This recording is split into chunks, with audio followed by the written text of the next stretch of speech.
some extra bonus material. You know, we are going through some of the Old Testament for a series called Forgotten Promises. Looking at the Old Testament, always reading the Old Testament on purpose to find Jesus in it. Today we are in, it is week 2, day 3, Jeremiah 31. We are looking at, let me flip back here, Jeremiah 31. We're looking at the Lord's going to turn mourning into joy, which is, again, a huge positive turn in the series of chapters that we have here in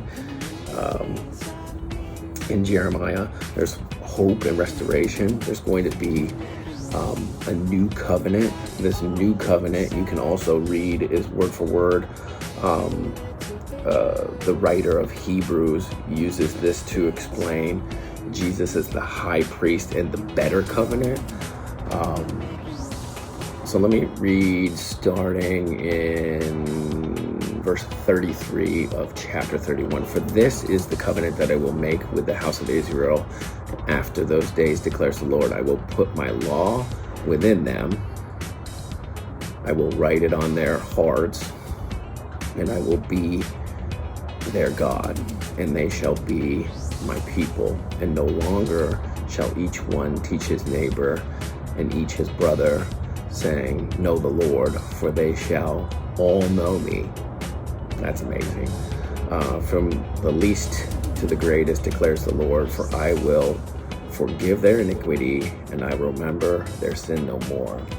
Kind of a key section of scripture there, that he will forgive us and remember that sin no more. And again, pointing that to what is exactly quoted in Hebrews, the writer of Hebrews. We can input Jesus in there. Jesus will forgive our iniquity.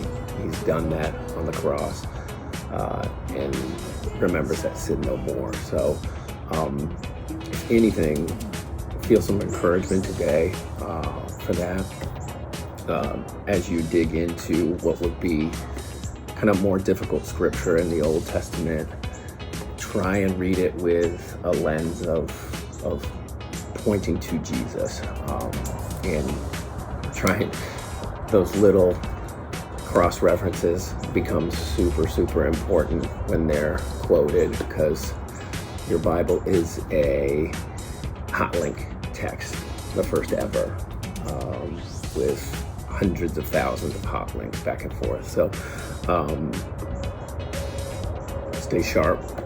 Get into your word if you're not, or get sharp. Have a good day.